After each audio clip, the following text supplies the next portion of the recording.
Okay, so here we have the Book of Days, the Sacred Geometry Paintings, Daily Oracle, and Master Almanac for 2011.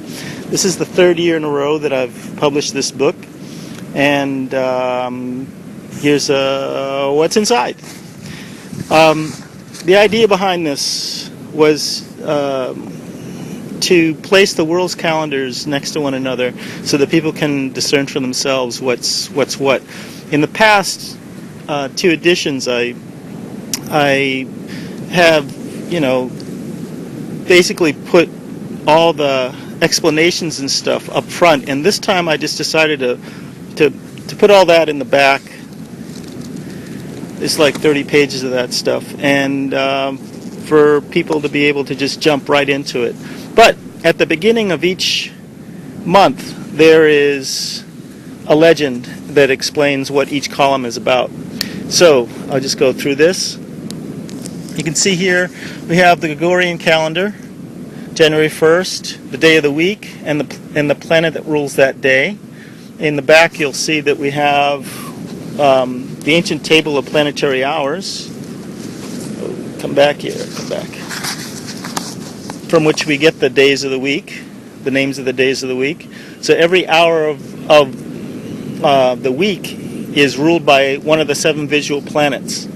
And so, we're saying Saturday at midnight, the hour of Saturn, and then 7 hours later at 7 a.m., Saturn is the hour as well, and then it just keeps going like that until you get to the midnight the next night. It's the hour of the sun, and so that the day is named after the hour that begins at midnight. So let's go back over here.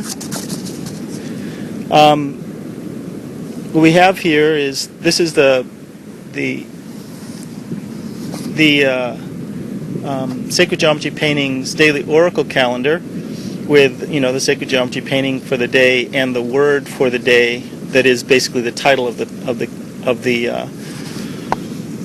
painting. And the way that was those came about was basically wanted to know, like, all right, what does this basic sacred geometry painting do, right? What does it do to you?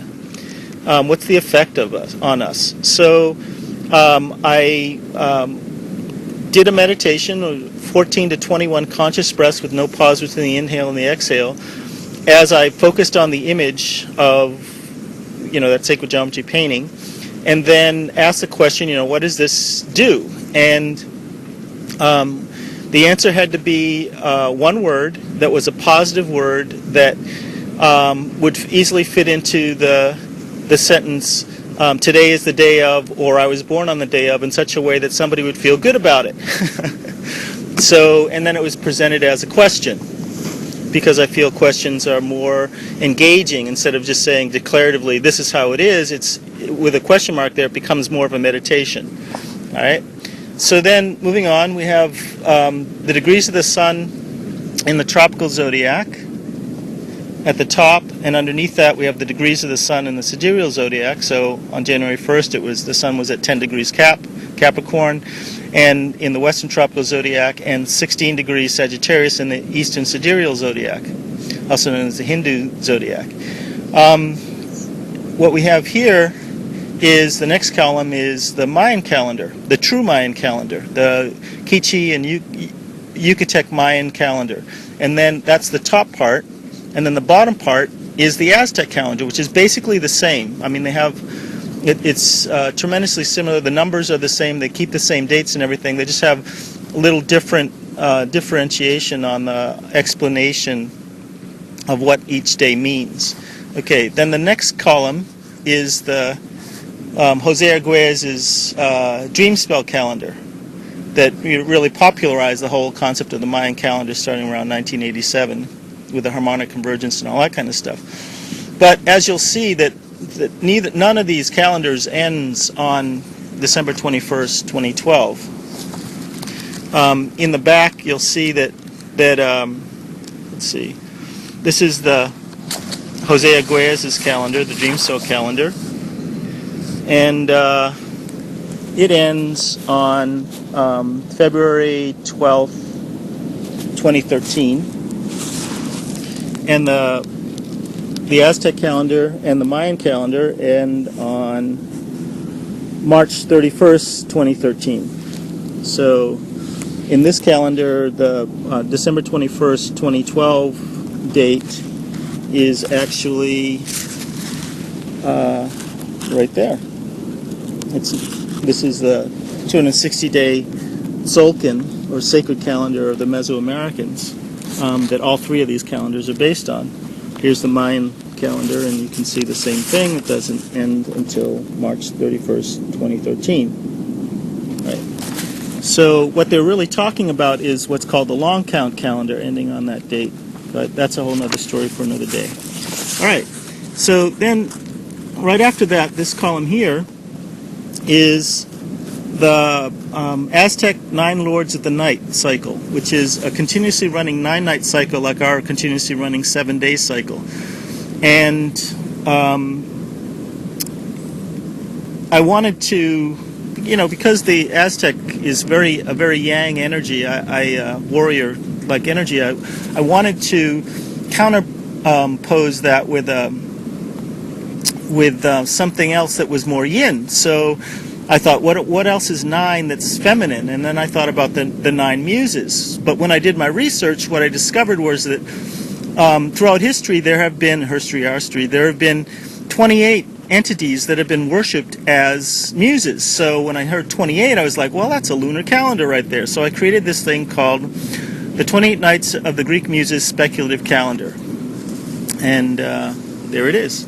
So then the next column is, the top part is the Chinese 60-day cycle, ancient Chinese 60-day cycle, from which we get our modern, Chinese 12-year calendar, which is actually the year of the yin water ox or water buffalo, or whatever, or the year of the snake. And this year happens to be coming up. It's going to be the year of the rabbit. And but apparently the 60-day cycle predates their 60-year cycle by a couple of hundred years. And so anyway, there it is. And then below that, you'll notice a yin or yang line. And we'll get into this later. It's this new calendar inspired by Terence McKenna that I'm calling the I Ching Lunar Oracle Calendar. And we'll get into that after we get through this. Okay, the next column is the Hebrew calendar. So it's 25 Tevet on January 1st, and then next to that is the Muslim calendar, lunar calendar. Both of these, all three of these, actually all four of those are all lunar calendars. This is the Muslim or Islamic lunar calendar. Notice how close they are. And then underneath that is what's called the Arabic Manazel. Manazel means resting place. It's like the resting place of the moon. It's their lunar zodiac. Manazel is the word comes from the caravans. They would rest when the sun was at its zenith, and it was called a manazel. Like taking a siesta.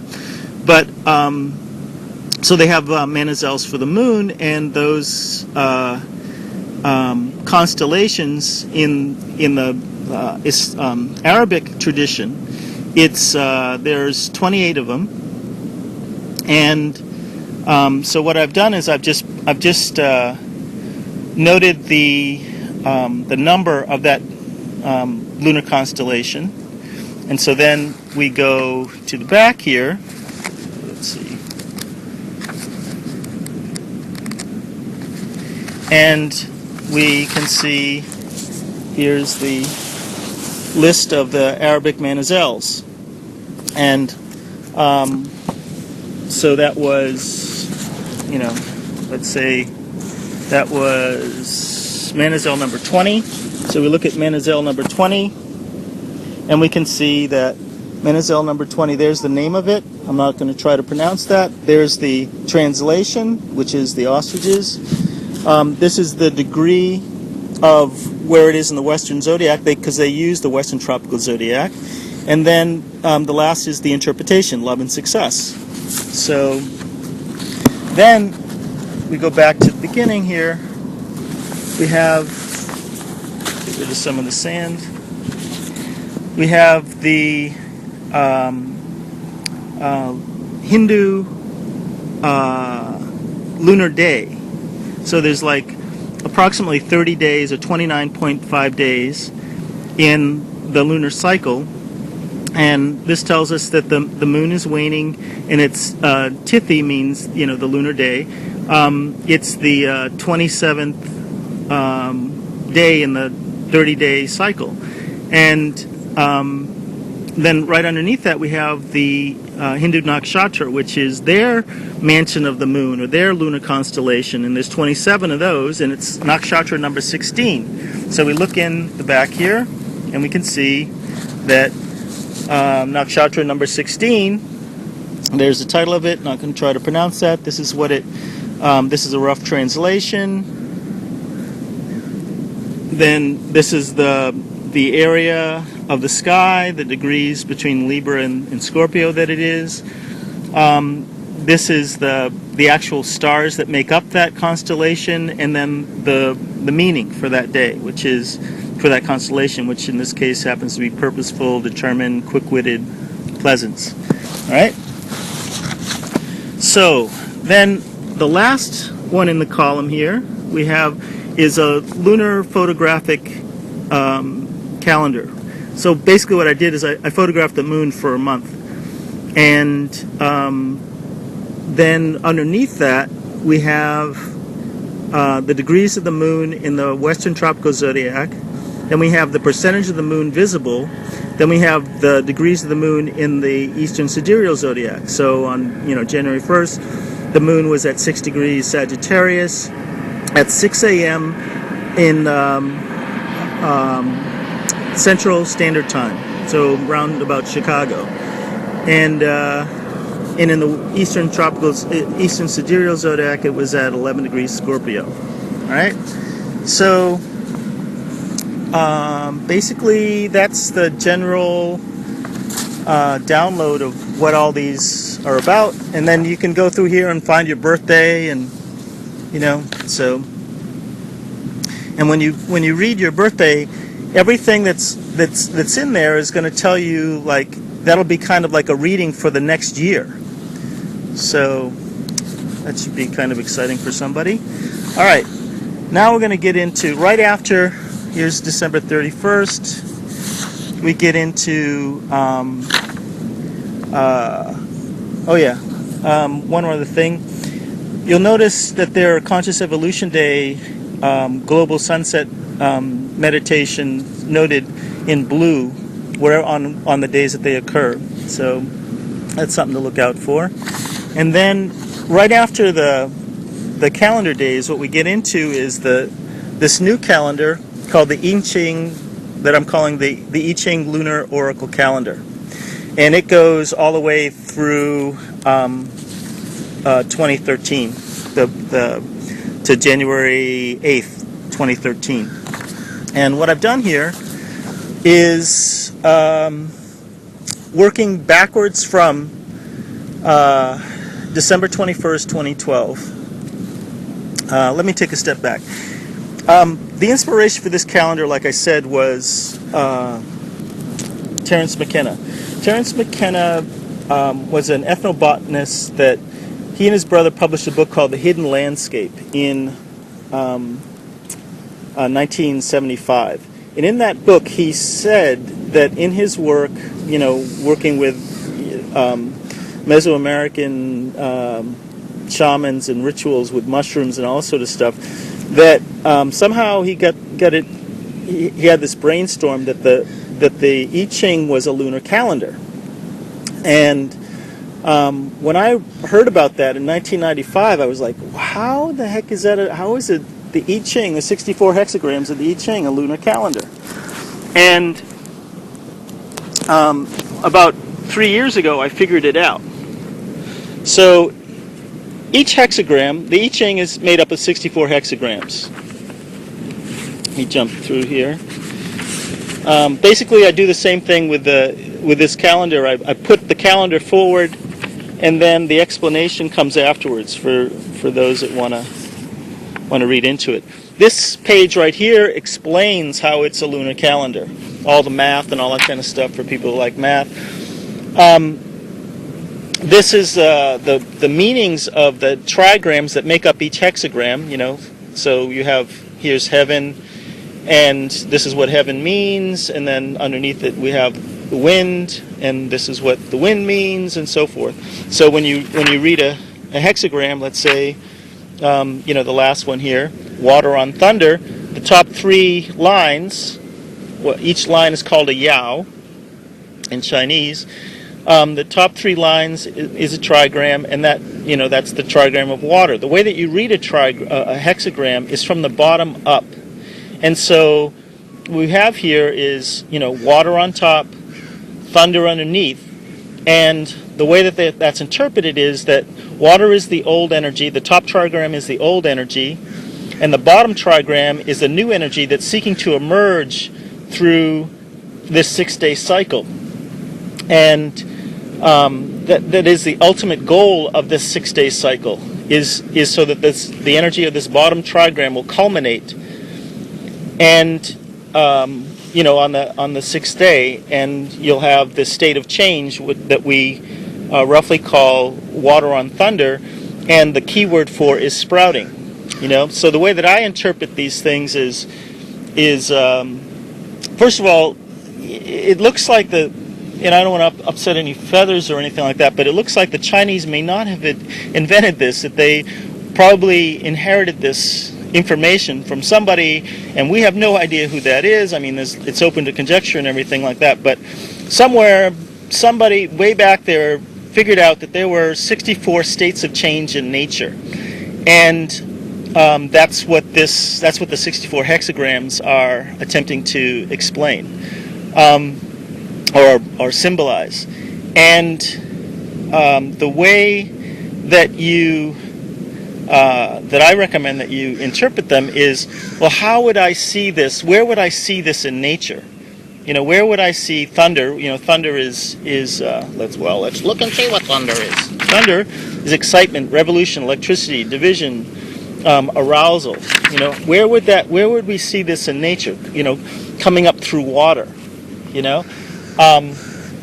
Certainly that would be like if you think about, there's like electricity coming up out of the water, that would certainly be a pretty shocking and new changing, startling event. And so that's kind of what, just kind of a rough interpretation, and you're entirely welcome to and encouraged to make up your own, come to your own understanding of what these things mean.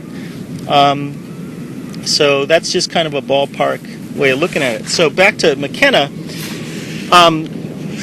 what he said is, in a nutshell, a couple of years ago, about 3 years ago, it occurred to me that how the I Ching is a lunar calendar is the lunar synodic cycle, which is, lunar phase to lunar phase, so like full moon to full moon, is 29.5 days.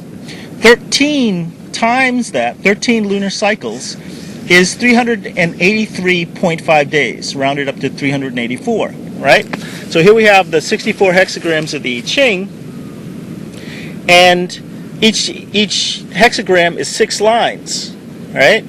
So 6 times 64 is 384. That's how it's a lunar calendar, all right? So what McKenna said is, he took this particular arrangement of the 64 hexagrams called the King Wen arrangement, right? That's where they're kind of in this unique pairing, and the numbering of the 64 hexagrams or states of change, because it's called the Book of Changes, is a relatively new.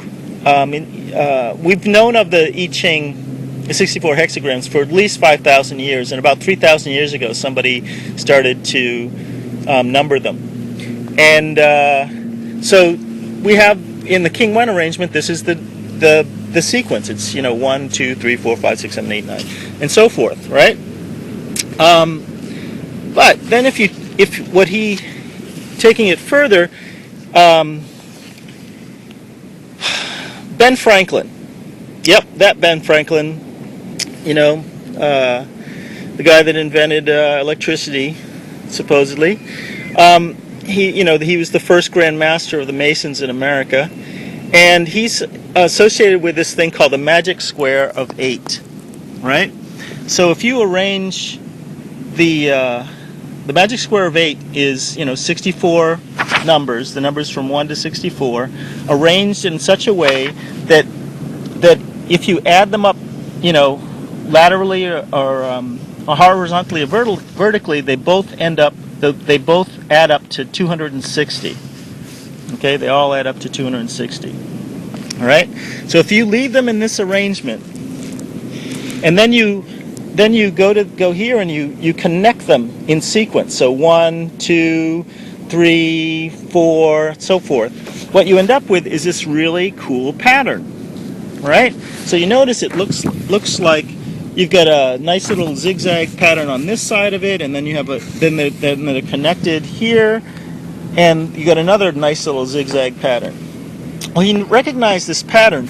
It's some brilliant work. What he said is, he went back and he looked at the history of innovation in the history of humanity, from as far back as he could go. So like every time that anybody invented something, he marked that on his chart, right? And what he said is that chart started to look exactly like this pattern, except that the pattern was accelerating, but we had only by December 15th, 2012, we will only have gone halfway through the 64 hexagrams. And what he says is that we will, in the last 6 days leading up to 1207 on December 21st, 2012, that we will have covered the whole entire second half of the I Ching. So I found that pretty inspiring. And so I set out to try to figure out how to do this, how to, express this calendar. And about 2 years ago, it occurred to me that the way to do it would be to start with the last line of the 64th hexagram on December 21st, 2012. So that's what I did. And let's see, where is it? Here we go. And then worked my way backwards to the present. And so I created the calendar last year, and I published it in last year's Master Almanac. And then this year I got really industrious and decided that the best way to show it would be to actually type each one of the days in the day of the week, the Gregorian date, the year, and the day of the week inside each each line of the calendar. So lots of work there. That was so much fun. Glad I don't have to do it for another 3 years. So yeah. If you have any questions, please. The whole idea of this is we're all living a time experiment, and for as many people, the reason why I gave this book away, and in the ebook version of it, was, for 2 years I probably sold maybe like 30 copies of the book, and hardly anybody got to see it, which is kind of a shame. I mean, it's a lot of work for people not to get to tune in to these calendars. So the idea is that the more people that see this stuff, the more we all are paying attention. We're all coming into synchronization, and we're all sharing information. Now, I can tell you, that just from what I've observed in the past year, the idea that there is a 3-day cycle of energy and change, or a 6-day cycle of energy and change, is just, it's phenomenal. And if you follow that, if you observe that, you'll be quite amazed. And I'm looking forward to people sharing amongst themselves, following this and sharing what kind of revelations we come up with it. So it needs eyes. It needs people paying attention to it. So let's see. All right. So after this, you have the math. You have the keywords for the trigrams, the 3-day cycles that you can build your own interpretation. You have more explanation, everything I said about Terence McKenna and the incidence of novelty and all that kind of stuff, and then you're right into the Kichi Maya calendar, Tzolk'in, all the way through 2013, and then the Aztec calendar, then the Dream Spell calendar, then the Hindu Nakshatra chart, then the Arabic Manazel lunar constellation chart, and then here we have the meanings of the Tithis, the Hindu lunar day Tithis. A Tithi is defined as the time it takes the moon to go 12 degrees. And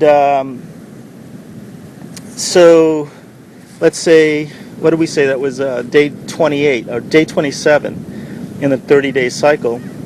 It's a day of reverence, ceremony, lighting sacred fires, So then then we have the meanings of the list of the 28 Greek muses. Then we get into the 30 pages of explanation of all the calendars.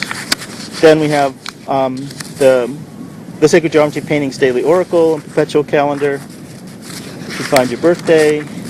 Always fun. The Gregorian calendar for 2011, 2012.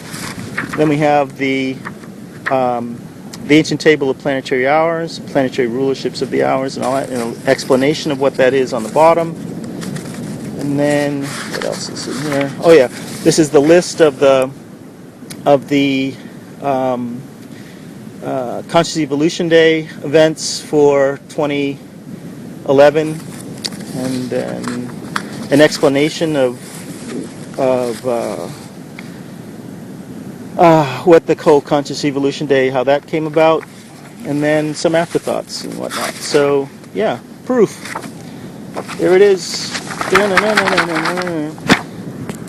Thanks for watching. Thanks for paying attention.